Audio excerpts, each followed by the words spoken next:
Mark Henry pushes himself further and further. I love this business like I love my family.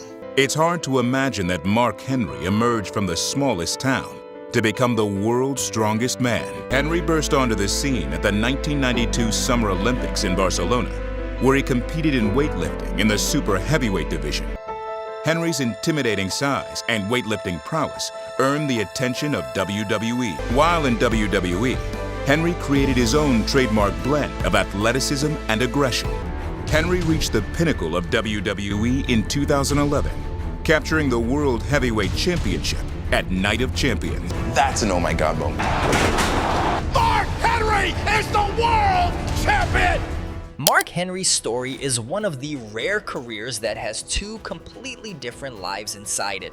In the first life, he's a once-in-a-generation real-world athlete, an Olympic-level powerlifter who Vince McMahon signed with massive expectations, only for the early years to feel awkward, stop-start, and sometimes downright forgettable. In the second life, he becomes something else entirely, a believable monster, a master of intensity, a man who figured out how to turn his size and strength into a character you felt, not just the body you looked at. And that's what makes Mark Henry fascinating. For a long time, fans treated him like a what if. What if he was used better? What if he had clicked earlier? What if injuries hadn't slowed him down? Then, years later, he answered all of it by reinventing himself into the scariest version of his career, the Hall of Pain, ripping people apart, talking like a man who'd finally had enough, and winning the World Heavyweight Championship in a run that proved he wasn't just a strong guy, he was a top guy. But it's not a clean, perfect fairy tale. Mark Henry's career also includes years of uneven booking, gimmicks that didn't always serve him, injuries, controversy, and the reality that being the strongest doesn't automatically make you the most entertaining. This is the full story of Mark Henry, the good, the bad, and the late career redemption that turned him into a real legend. Mark Henry was born on June 12th, 1971 in Silsbee, Texas, and before wrestling, he was already famous in a way most wrestlers can only dream of. He was an elite strength athlete. He competed in weightlifting at the 1992 and 1996 Olympics, and he set records in powerlifting, becoming known as one of the strongest men in the world in legitimate competition. That's not wrestling hype. That's real. He's 410 pounds of muscle. He's the world's strongest man. But what Mark Henry wants most of all is an Olympic gold medal. Let's go to Austin, Texas. Trying to become an Olympic legend. And that's what my goals are, you know, just to make my life better for myself and my family.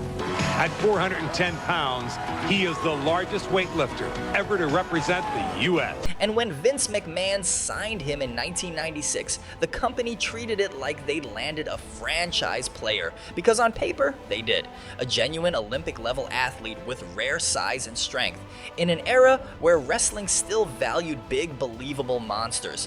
The problem was, the company wasn't signing a finished professional wrestler. They were signing a real athlete and trying to convert him into a weekly TV performer. And that conversion is brutal. Your body has to learn bumps, timing, pacing, and stamina, while the audience judges you immediately every week with no patience. Mark debuted during the late 90s when the company was transforming fast, and he spent years bouncing between being protected and being stuck. He had moments where they clearly believed in him. He was part of big segments, big matches, and big pushes, but the consistency wasn't there. Injuries slowed him down, especially early on, and his in-ring development moved in fits and starts. That's the first bad of the Mark Henry story. For years, he was more of an idea than a finished product. A lot of fans looked at him and thought, he should be unstoppable. Were you the most frustrated you've ever been in the business? I tore my knee up. Dr. Andrews thought that I was never going to wrestle again. He said I'd never seen this much damage at one time. I had a match against Kurt Angle, and I was going to put him through a table, splash him through a table. But the leg broke off the table,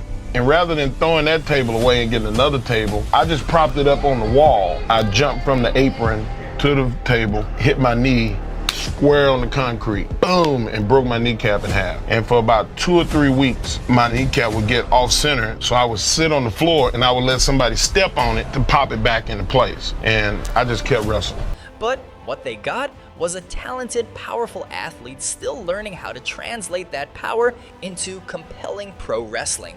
Then came the era that most people remember for being wild. Around 1998 to 1999, Vince leaned into the Attitude Era's anything goes energy and gave Mark Henry the sexual chocolate gimmick, complete with comedy, awkward romance angles, and storylines that made him famous for reasons that had nothing to do with being a destroyer. The positive side of that era is that it gave him TV time and personality. But it wasn't just Henry's physical skills that impressed the WWE universe. There's no woman that can resist sexual chocolate. You know, Mark liked that. If we were calling him sexual chocolate before that, that might have been where it came from. He had no problem with that. He ran with it. He had fun with it. Mark had charisma, and he could play comedy when asked. The negative side is that it also boxed him into a lane that didn't match his real aura. He was a legitimate strength monster, and he was often used like a punchline. It wasn't all his fault, it was the era, but it did delay the moment when the audience could truly take him seriously as a top-level threat. As the 2000s rolled on, Mark Henry became one of those names you always saw around. Sometimes in tag teams, sometimes in mid-card feuds, sometimes drifting, sometimes hurt, sometimes rebuilding. He won titles along the way, including the ECW Championship in 2008, which was a meaningful moment because it finally gave him a top belt spotlight. Even if the ECW brand at the time wasn't positioned like the old ECW legacy, still, it was another sign that they believed there was something in him worth investing in. But the true turning point didn't come in the late 90s or mid 2000s. It came later when Mark Henry's career should have been slowing down, and instead, it became terrifying. In 2011, Creative introduced the version of Mark Henry that finally felt perfectly aligned with who he was, the Hall of Pain.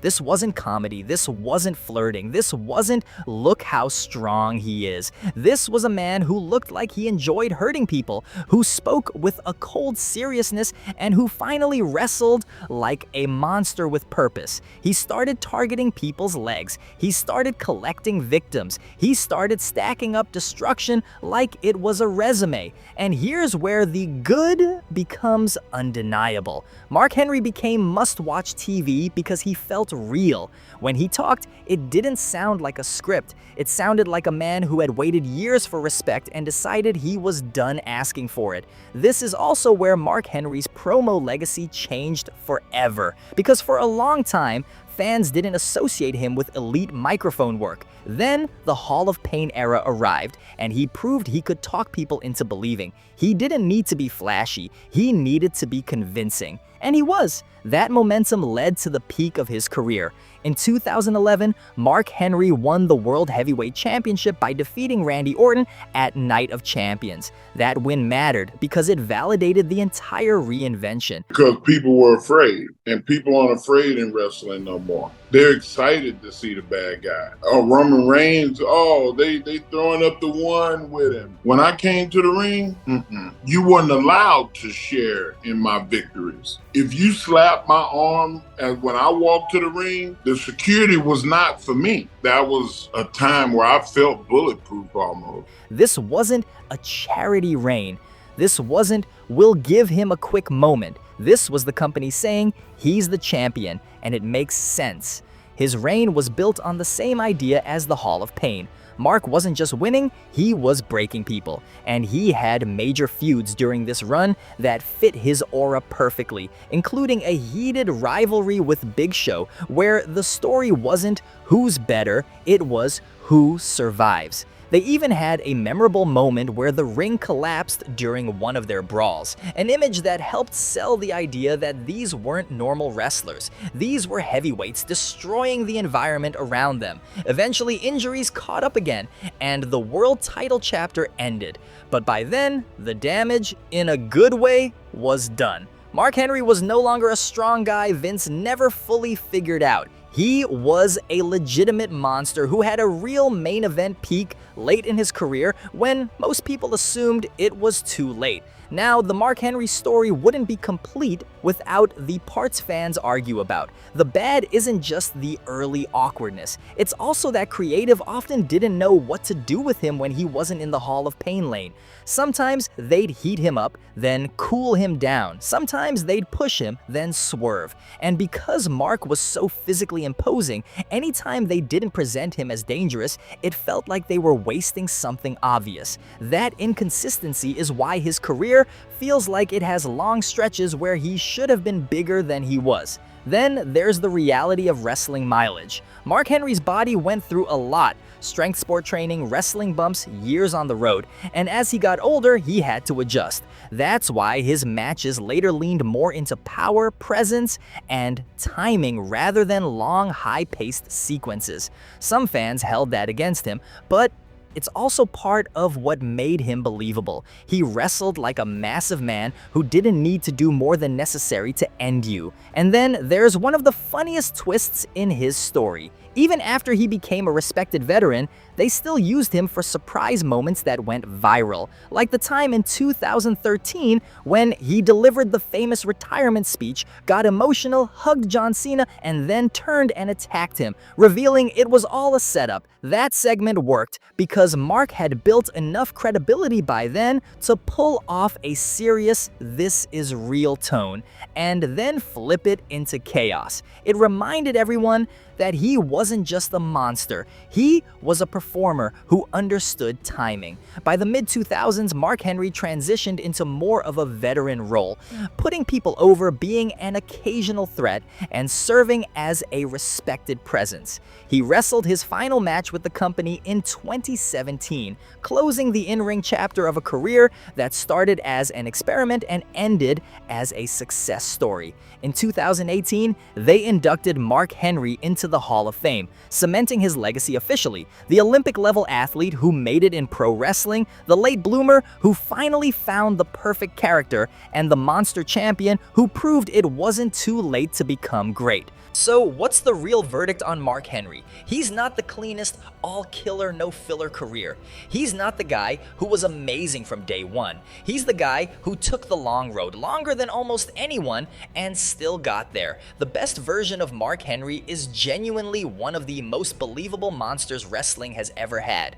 Because it wasn't just size, it was intent. When he was in the Hall of Pain mode, you believed people were in danger. And the worst version of Mark Henry is what happens when creative doesn't know whether to treat a man like a destroyer or a joke. But the final legacy is respect. Mark Henry turned a career that could have been remembered as wasted potential into a career remembered as late career greatness. And in wrestling, that might be the most powerful redemption there is. So here's the question.